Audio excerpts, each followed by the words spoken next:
You snuck in this motherfucker, or they just let you in? Yeah, they let me in, man. Yeah.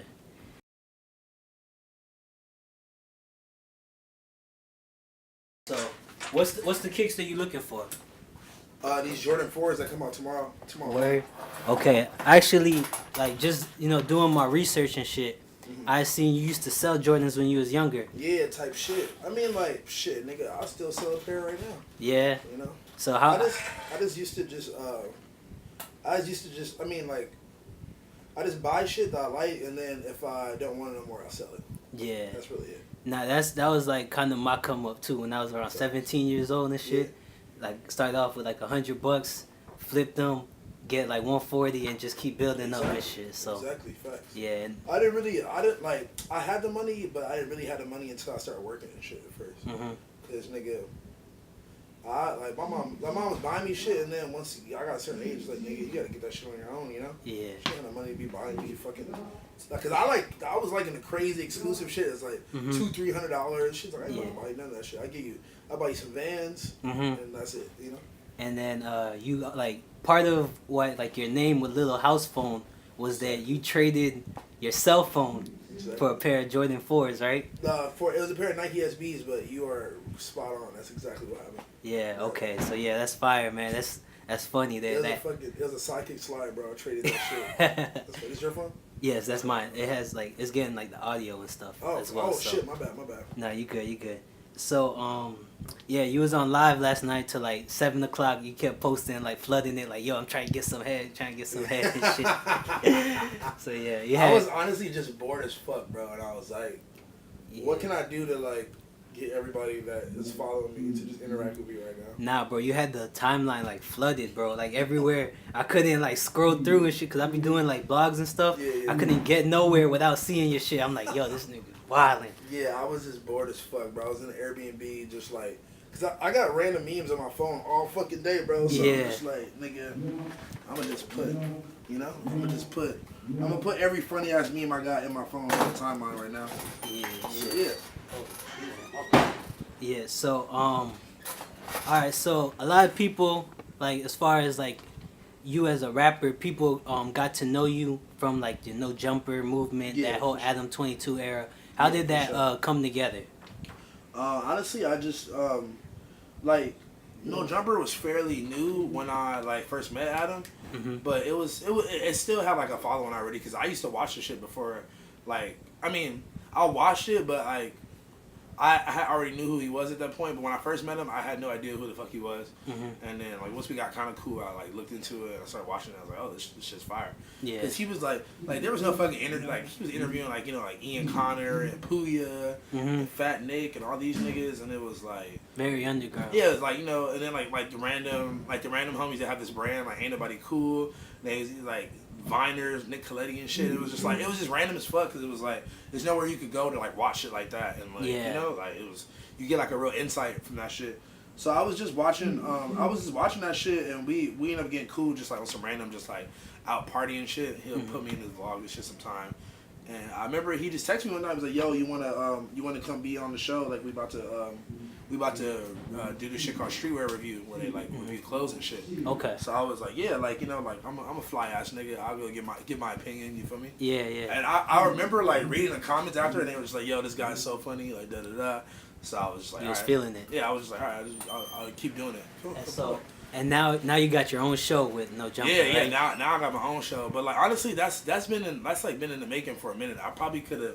Like, they were kind of asking me to do that for a minute. I just finally was just like, fuck it, let's do it, you know? Can you close the door, though?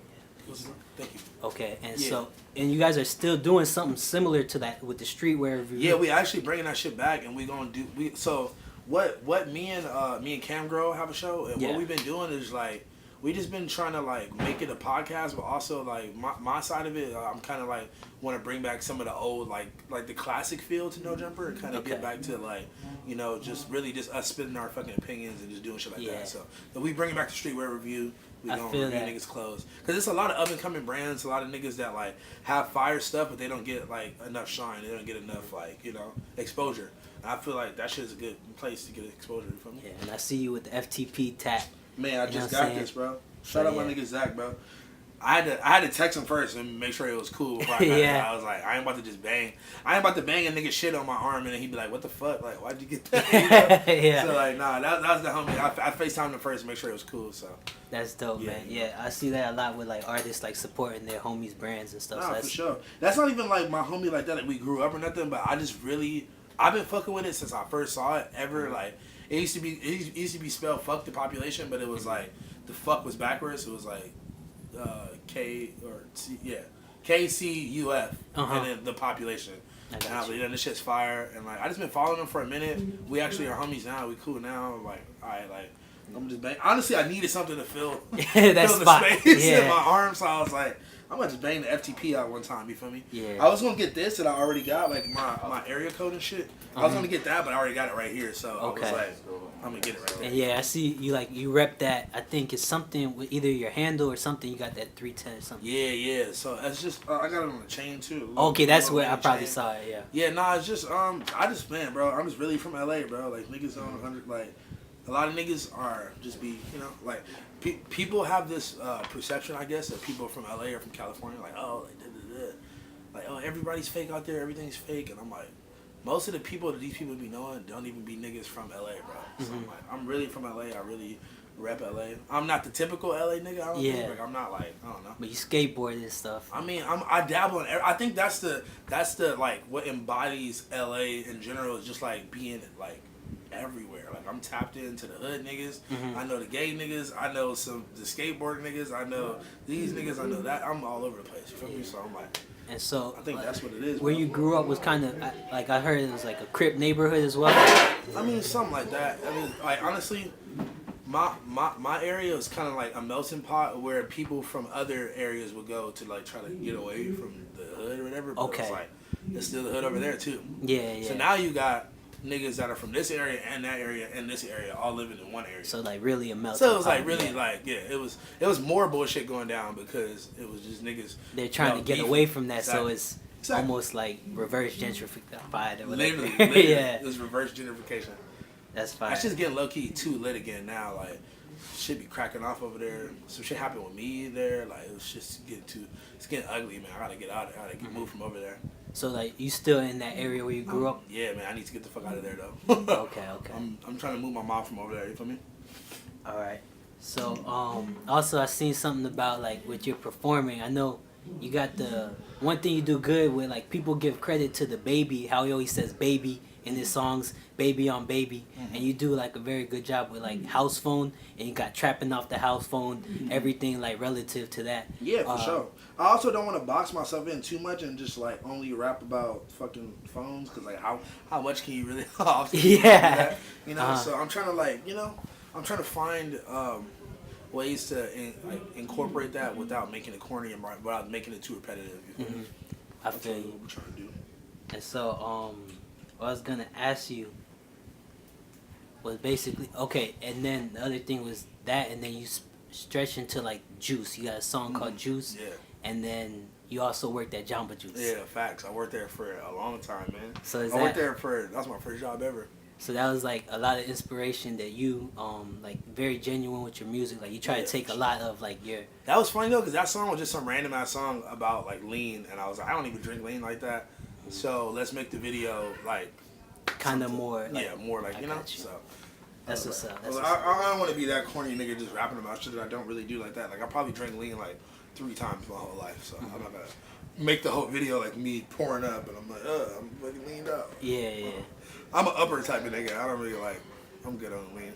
Yeah, I feel you. I'm already sleepy enough in real life. Like I don't need to be asleep anymore. I'm trying to be turned up. I heard that one song, "The Trapping on the Phone." You started off, you're like, "Let me get a bump or whatever." I took a man. I'm not trying to perpetuate this anymore, but I definitely took a line like while we were recording. I was like, all right, let's go. Oh shit. That was like one of the first. Like we were up to like. It was like we recorded that song at like 11 a.m. on this shitty ass mic, just yelling into the mic, just fucking coked out of my mind, just like. You feel like that affects your like how you record it? Is that the only song why shit sounds you did so like terrible? That? Nah, that's not the only song I did like that, but that's probably to that extreme nature. Yes, because it was just like the homie had to force me to record. I was like, bro, I don't want to record right now. Like, I'm lit as fuck. And he's like, bro, like, it's like we were starting it, and I was like, yo, this shit sounds stupid. Like, I don't really fuck with this. He was like, nah, this is hard. Like, keep going. And nah, like, that shit that bumps. was one of my like most played songs up until like I dropped Tokyo Goons. But yeah, that shit was going up even though niggas was lit as fuck, you know. Yeah, that's what's up. Yeah, And man. so, how would you describe like your live performance? Honestly, bro, you have to wait. Are you gonna be? You staying? I'm gonna stay. Yeah, I'm gonna stay for the show. You about to see it, bro. I mean, honestly, I feel like at the end of the day, that's like your resume right there. Like, even if somebody don't know who the fuck you are, never heard of you ever before, you come in, you have the right energy, and you come out, you turn the fuck up. Like, they gonna fuck with you heavy, and like you can make people fuck with you, you know, just off you just turn the fuck up, man, you know. I've been to places where it was like everybody was there for me, and it was turned. I've been to places where nobody knew who the fuck I was. There was only 5 people in the crowd, and I just, you know, you just gotta turn the fuck up. I need to get in shape though, bro, because I be getting tired as fuck. Yeah. Because I do come out with so much energy, I'll fucking tire myself out by like the first song. Yeah, that's one thing. Like just studying the game, like making the band when Diddy used to like have his upcoming artists, he used to force them to work out. That's facts. Yeah, you literally need to like.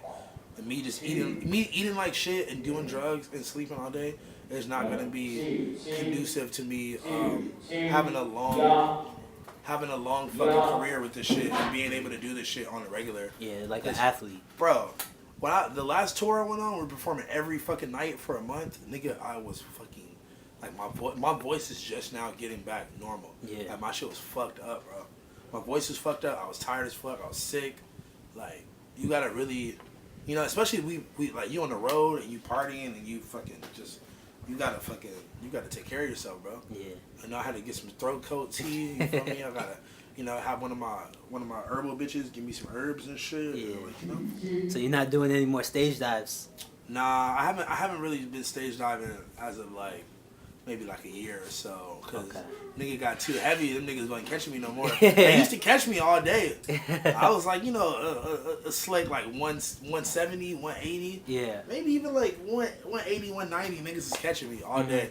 But now I'm like, I'm too big. I can't just be just diving my big ass on this row of white kids, you know? Yeah. Like, they're just gonna fall through to the ground. You feel me? Man. I heard about I think 2 incidences. Like one, you split someone's face open. That's facts. And then the other one was with a notable Playboy Cardi. Oh, facts. Yeah.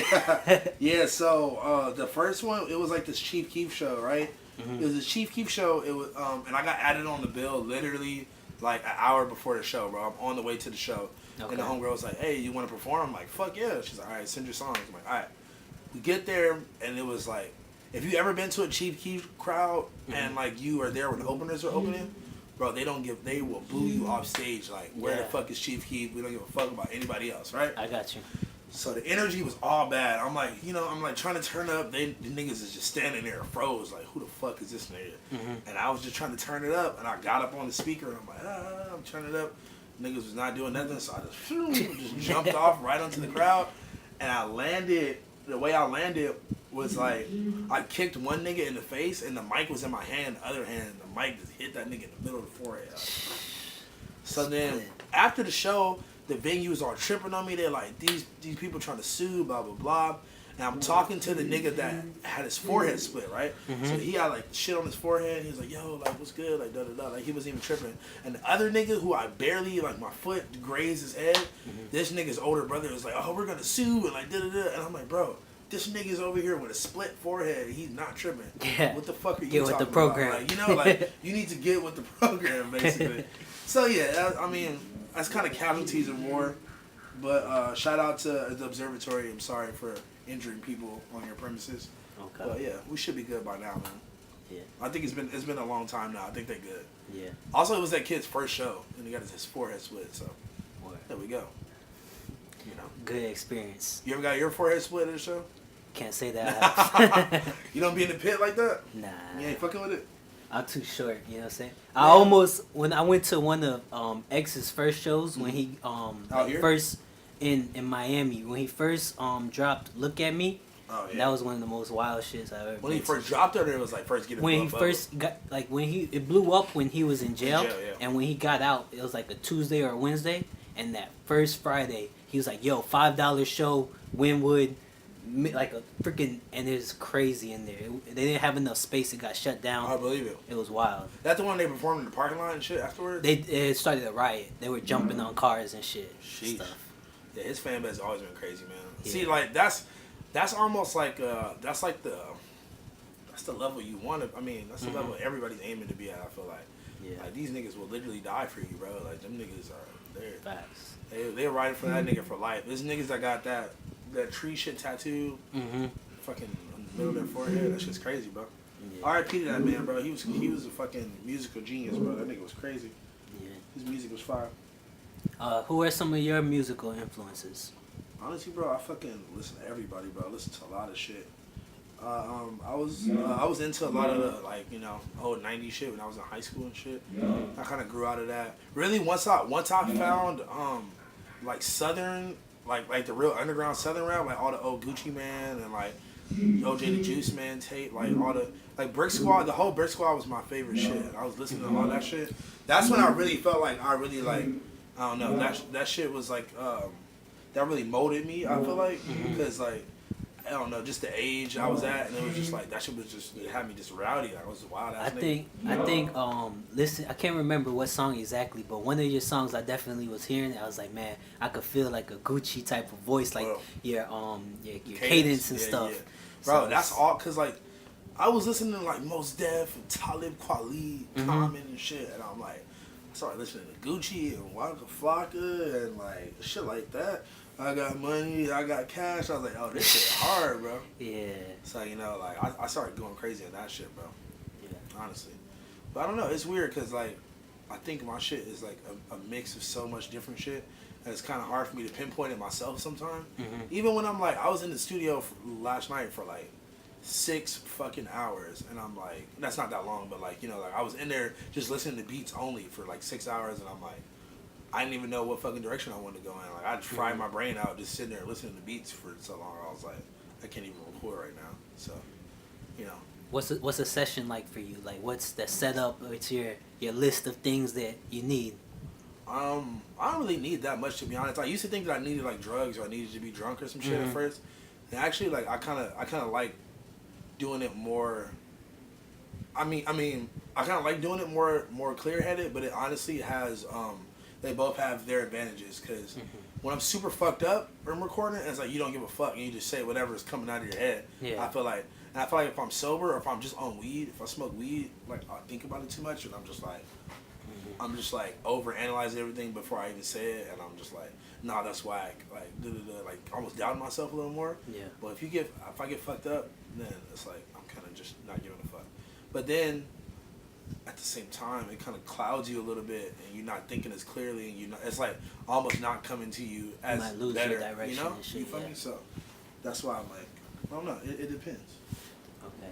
And so, how old were you? Used to be like an intern for like, I think either Travis Scott or his manager or something. Yeah. So shout out my nigga Dave, bro. I was I'm actually about to hit that nigga up. I'm trying to get plugged back in. So yeah, that was yeah, damn, bro. You really you know your shit, man. You really know your shit. Sure. Yeah, I was hanging out with the homie Dave, and he worked for Rock Nation, and he was he had just like, I think he had just started working with Travis Scott, and he was like trying to get me to help intern. But really, intern then meant just like drive this nigga around to studio sessions and shit, and fucking go get them coffee whenever they needed to. Yeah. And like, I wasn't that nigga, because I didn't even have a car. I was driving my girlfriend's car with no license. Okay. And she, like, you know, she gave me the whip to go like intern with this nigga, and I was like, man, I can't do this, you know. I actually like, one of my like first tasks was to like help find artwork for Travis Scott's first mixtape, Al Pharaoh. Okay. I was supposed to like help find artwork for that, and like I didn't really go through with it. Like, I'm kind of bad at like time management, and like they needed it like kind of ASAP, and I was like kind of just bullshitting around, just like hitting up random bitches that I knew that did art. It was like, hey, you want to fucking do this mixtape cover? And I was like, it wasn't really serious. It was like, but he also told me too, like, if you have other artists that you want to bring around, blah blah. And this is before I was really making music, so I was just like, yeah, for sure, I'll keep my ear out, you know, like, blah blah. And I don't know, I was just going through like a crazy time. I was on like hella drugs and just like turning the fuck up. So me and David kind of lost contact, whatever. But I found my nigga again on Instagram. We've been talking a little bit. But yeah, nah, they're lit as fuck now. Yeah, you know, Travis Scott is Travis Scott now. But he wasn't that back then, man. That's crazy. That's crazy you even know that. Yeah. You really tapped in, bro. Nah, I appreciate that, man. I appreciate you sitting down. No, for I sure, guess the last thing I'll ask you with as far as that perspective is that, do you feel like anything that you learned from around that prepared you for like where you're at now? I